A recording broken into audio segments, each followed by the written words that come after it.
Hello and welcome to the kickoff of integrating spiritual practice into daily life. And today our first leader is Zackary Price, and he's dear to my heart because he's my brother disciple and brother minister. So he is an ordained minister with the Center for Spiritual Awareness.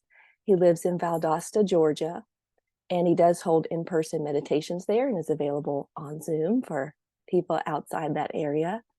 So in addition to his ministry work, he is a clinical chaplain. So he works with people who are ill or dying and their families and helping them go through that process and hopefully find some peace and meaning. He's also pursuing his master's in theology of chaplaincy through the Spiritual Care Association's University of Theology and Spirituality. So I'll let Zackary tell a little bit more about himself if he wants to kick it off, but let's go ahead and welcome Zackary. Thank you. Good morning, everyone. This is, I'm so happy to start this whole endeavor with doing this weekly, honoring all of the gurus throughout the year.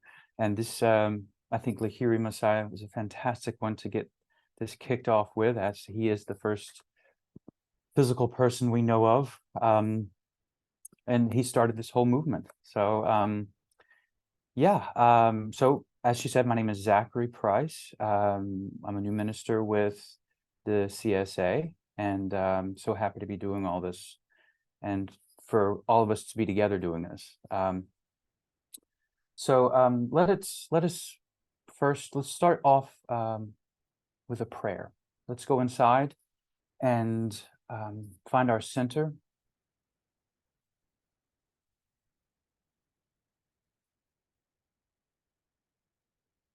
And find your breath and rest in the center of that breath. Divine Mother, Blessed Father, beloved friend, God, may your light shine steadily in the sanctuary of our continued devotion, and may we see this same light awakened in all hearts everywhere. Let us acknowledge this Kriya Yoga Guru lineage. Pranam Sri Maha Avatar Babaji, Sri Lahiri Mahasaya Ji, Sri Swami Yukteswar Ji, Sri Paramahansa Yogananda Ji, Sri Roy Eugene Davis Ji, and all of their successors. Peace, Om. Amen.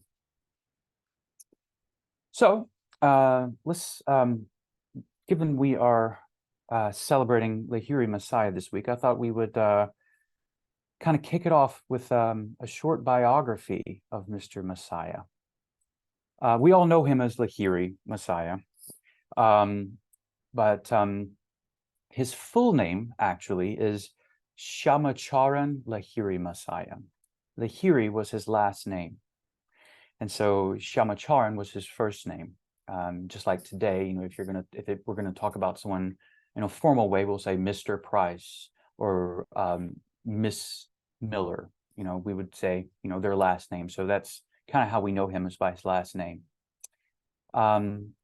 Today, being September 26th, is the day that we as a community commemorate and remember the Mahasamadhi of Sri Lahiri Mahasaya.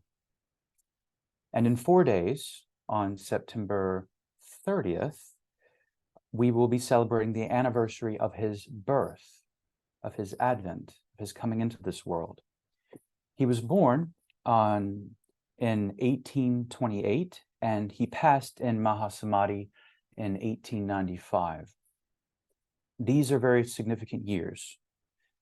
They represent, we would say, a whole era. They encompassed a very significant period of time. Now think about this. 1828. This is before electricity was a common feature for any of us, before we even really knew anything about it, and before society was ever really able to use it. This is before the advancement of locomotion. There were no cars. There was no real mode of transportation except for horse and wagon. or carriage. And the steam, get this, the steam engine was only recently invented 14 years before this year. So the steam engine was new. It was novel at this point in time. This was the world that Lahiri Mahasaya was born into, which is very different from what we know today, but with all its attitudes and unique perspectives. As you can see, and as you know, this was a very, very different time from how we live today. It was a very different time from today, but it was also a very different time from the time when he died in 1895. Now, during the span of his life, as a society, we began to enter what we could consider to be the modern world. During the span of his life, we could consider Lahiri Mahasaya to be a really pivotal transitional figure among our lineage of masters. Not only did he really bring the Kriya practice to the world, he completely bridged two eras of history and shepherded in what we would call the electric age. Swami Yukteswar called this and it's well known. This is the Dwapara Yuga, the electric age. So he shepherded this in. He was instrumental in introducing into the world a different understanding of what religion was all about. Not only philosophically, but he was the instrument for introducing the practical techniques of Kriya Yoga to give individuals a first-hand experience of God through the practice and technique of Kriya. Now, it's important to look back and remember that there's a significance to the fact that Lahiri Mahasaya didn't meet his guru until he was 33. By the time Lahiri Mahasaya met him, he had been firmly established in his worldly life, in his outward service to life and to the world. For those of you who don't know, he was an accountant in Benares. He was married. He had a family. Now it was significant that he was considered to be a great master, and an avatar in his own right. And as that being, he was a fully liberated soul. He was kind of, before this, he was kind of blinded in a way. He didn't really know who he was until he met Babaji. It was like a curtain had been drawn upon his conscious memory before that. And as we all know, he went to the Himalayas, and he was, that's when he met Babaji at the age of 33. And as I said, as a person, he was already fully established in his life. Now, we know from the story that he wanted to stay with Babaji in the Himalayas, where their reintroduction took place, but he wasn't allowed. Babaji told him, your role is to go back into the world and live as a householder and serve as an example. Now, this was a principle and strategic move on Babaji's part. There was an expectation in India at this point in history, especially in 1861, that someone who was a great yogi was not a householder. This was unheard of. A householder had other duties. Society, as I'm sure all of us know, was very stratified during this point in history in India in its classification and caste. Lahiri Mahasaya, was a fully liberated soul who was a householder, but he did not define himself as a householder. He was a yogi who happened to be a householder. This is what he is saying through his life. He was an accountant, yes. He was a father, yes. But more importantly, he was an accountant and a father who he was a yogi who happened to be an accountant and a father.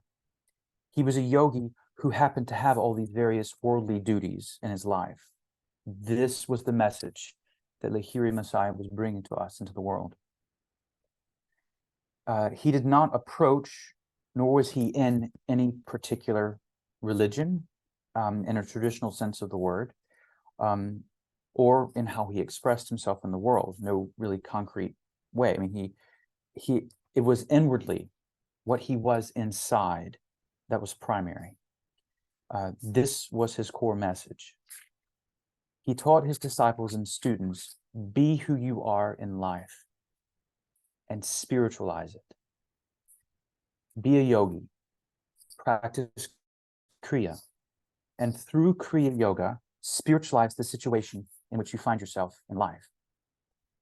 This was the central question and lesson that can be derived from Lahiri Mahasaya's life.